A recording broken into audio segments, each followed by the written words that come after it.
Welcome to Private Asset Management's Week in Review. Today is Friday morning, August 12th. I'm Dillon Hakes. I'm joined again by our Chief Investment Officer, David Allen. David, I enjoy saying it every week when it is, but a very strong week for markets this week. You're right. It looks like we're going to see all three of the major indices up about 2% this week, as we're recording this morning anyway. This is going to looks like we're in line for the fourth consecutive positive week on the S&P 500 and the fifth out of the last six up week for the index. And now we're up almost 15% from the mid-June lows that we saw in the S&P 500. So we got a big report this week from the CPI on the inflation side of things. That seemed to drive a lot of the strength that we saw in markets. What did we learn from the CPI report? So broadly, the CPI data showed that inflation is slowing in the U.S. economy, or at least it did slow in July. Most of that was due to gasoline prices, which were down 7.7% and drove the overall decline in the energy category, which was the big negative contributor to the flat reading that we got on headline CPI. Many people are probably aware, but we've seen 60 consecutive days of the national average daily gasoline prices decline for 60 consecutive days now. And that's really fueling a lot of the disinflationary pressure that we're seeing in the economy. Was it only energy prices that were contributing to the slowdown in inflation? So it wasn't just energy prices. We also saw some slowing in core categories. So month-over-month growth in core CPI, which excludes food and energy, growth there fell to 0.3%, more than cut in half what we saw in June. A lot of the weakness in terms of core categories came from those travel-exposed areas of core CPI. Rental car prices, lodging, airfares, those were all actually decliners for the month of July.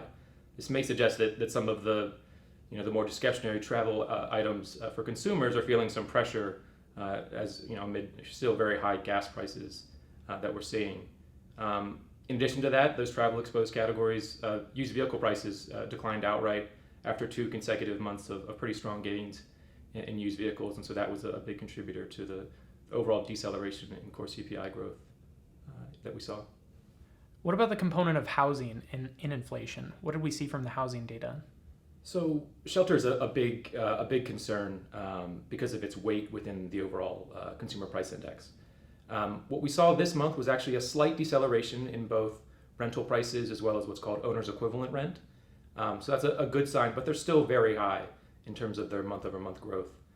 It's important to remember that this shelter component of CPI is lagging a lot of the growth we've seen in both rents and home prices over the last year. And the data that we're actually getting that's more real-time, what's happening currently in the housing market, suggests that both rents are slowing, rental growth is slowing, and the appreciation of homes is also slowing.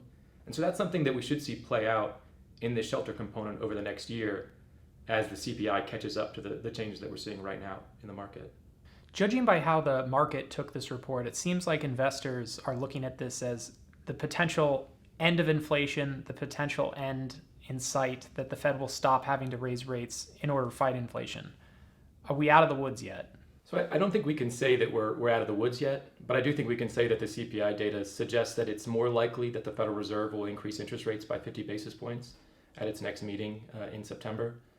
But it's important to remember that there's quite a bit of economic data and market fluctuations between now and then. We have 6 weeks until that next meeting. So I think investors should be prepared for, as this data comes out, a bit more interest rate volatility than we would see in normal conditions. Speaking of the interest rate volatility, interest rates themselves have been quite a wild ride this year. We started the year with the Fed funds rate at 0. By mid-June, we had a 10-year Treasury that ran all the way up to 3.5%. We saw mortgage rates top the 6% mark.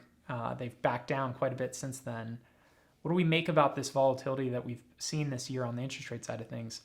What do we expect going forward? Well, fixed income markets are trying to balance quite a bit, trying to incorporate quite a bit into their outlooks. Obviously, the Fed is tightening, so there's a lot of concern about how far and how quickly the Fed will tighten. That's having most of its impact on the short end. But there are also concerns about economic growth here in the U.S. And so on the long end, that's sort of playing out. And so that volatility is something I think, again, that investors should expect to continue over the rest of this year as things get sorted out in terms of where the Fed is headed and economic growth into next year. How do we translate that interest rate volatility into the actual equity markets? We've talked in previous weeks about interest rates moving lower and that being supportive of equity valuations. What are we to expect for the rest of the year as interest rates move around? Generally, increases in long-term interest rates are a negative for equity market valuations. And the decline in long-term treasury yields has really been something that fueled the equity market rally that we've seen since mid-June. But actually this month, 10-year treasury yields have begun to move higher. And we haven't seen that dent the equity market rally yet. It seems that equity market investors may be paying more attention to the ongoing earnings season, which I really think the worst fears about this earnings season haven't been realized, as well as some of the economic data, specifically producer price indices, as well as import prices, both of which have fallen on a month-over-month basis in July.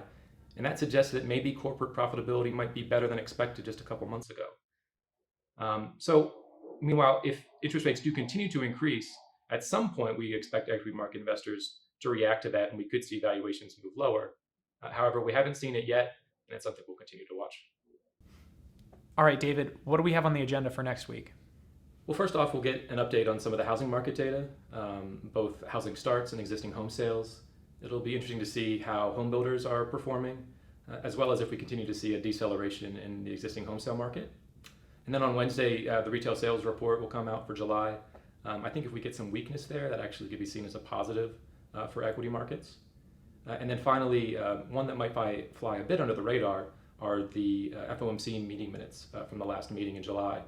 I think the market has taken some of the comments that came out immediately after the meeting as dovish. And my read on what we've seen from Fed policymakers is a move to try to suggest that they're not quite as dovish as markets expect. That might be something that comes out more forcefully in the meeting minutes when they come out next week. We'll look forward to those reports and that data next week. Thanks everybody for joining Private Asset Management's Week in Review.